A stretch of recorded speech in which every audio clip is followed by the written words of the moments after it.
Judd, I want to go to a final concept. You connect in the book the ideas to the invisible load of parenting and household labor. What is envy freeness, and how can couples use it to share responsibilities more fairly? This is great because I write the book from mostly from the perspective of you as a market participant trying to get what you want from the markets that you play in. But by the end of the book, I hope that readers get that actually you are a market designer. There's a bunch of markets you control about how stuff gets allocated. And one of the things that you have to allocate, and this is a case where people often don't want to do the thing rather than want the thing, is household labor and household chores.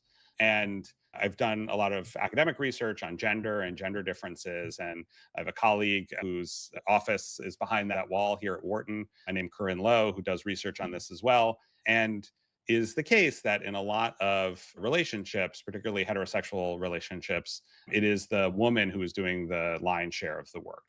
And this is borne out by the data.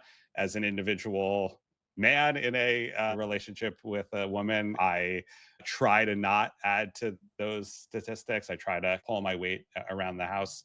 But one of the things that kind of I think this, I'm going to get to envy freeness in a second, because this is how we in our household kind of address this inequity and I think solved it at least as best we could. But the thing I talk about in the book is actually an idea borrowed from some other folks who have looked at how to make household labor more equitable. And I use Eve Rodsky's kind of framework for conception, planning, and execution. She calls it CPE. And the idea is that any task in the house has to be conceived of, to know you have to do it. You need to plan for it, and then you need to execute it. So kids have something to do in the summer. I have to recognize that it's a problem. Maybe I have to sign them up for camp. Maybe I have to research the camps. Then once I figure out, all right, we're going to do camp, I start planning. I find the right camp. I fill out the paperwork.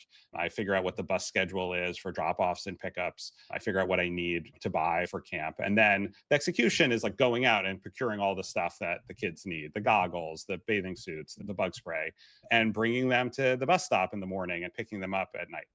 And what ends up happening, and this is where the kind of a lot of the inequities come from, is that the execution of the task is the thing that is visible. And so when couples like try to split up the task, maybe we think it's fair if I do the pickups and my wife does the drop-offs. We split that part of the task evenly.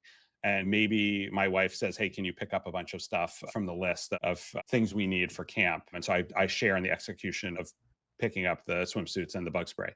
But the planning and the conception, those things are what we think of as often invisible labor. It's not something that you can see that somebody's doing. They're just thinking about it and trying to wrap their minds around it. That stuff is primarily borne by female partners. And so the idea of the CPE framework is, hey, if you just made the entire task of conception, planning, and execution of the task, give it to one person. Just say, all right, Judd, you are in charge of camp. So you have to conceive of when you need to start signing them up. You have to research the camps. You have to plan for what to buy, and then you have to execute everything. That will allow one person to take full ownership over it. And as in my framework, in the 3E framework, I realized that actually that is much more efficient than doing it the old way. Because if you are doing an entire task for yourself, like doing all the parts of it, right? Then there's no duplication of efforts. It's not like in the old days, my wife and I might both be thinking about camp. We might both be Yeah. researching. We might both be playing. If it's invisible, you can't see that you're duplicating efforts, and it doesn't make it easier if two people are doing it. You're both bearing this burden. So I really like the efficiency gains of taking a whole task and saying, I'm going to do it all, and my wife's going to do those tasks, and she's going to do them all, and I don't have to think about them. The problem is the equity bit. How do we allocate these tasks equally? If I do camp, right, and what is an equal thing for her to do to offset that so that we are sharing the burden fairly? And so this is where envy freeness comes in. So what is envy freeness as a concept?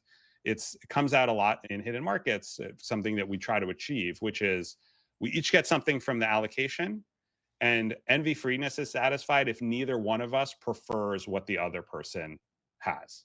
So when we were redesigning the course allocation mechanism here at Wharton, I was involved in this process to get a better way of getting MBA students their schedules. We wanted a system that would generate envy freeness. We wanted a system where if I looked at your schedule, right, I didn't say, oh man, John got everything that I wanted and I got nothing. We wanted a system where everybody with slightly different preferences wants slightly different classes, that like everyone was happiest with what they got than what other people got. And we designed that. It's a kind of complicated centralized clearinghouse that uses cutting edge market design research. But in the household, you don't need a complicated centralized clearinghouse. You just need to talk to your partner.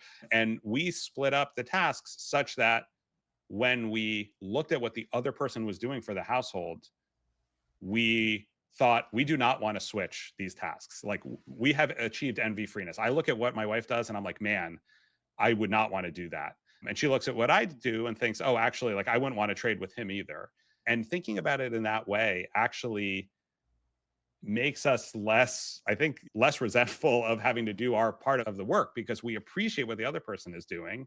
We know that while I'm washing the dishes, loading the dishwasher, like I know that my wife's going to wake up with the kids in the morning and I would not want to trade places with her. Even though I don't like doing the dishes, knowing that she is going to be up at 7 and I'm going to get to sleep an extra 45 minutes or hour, like that makes it okay. And so envy freeness, I think in these relationships is a very helpful way of making sure that you are splitting things fairly, that you wouldn't want to have what somebody else has. And that kind of allows us to feel good about the allocation.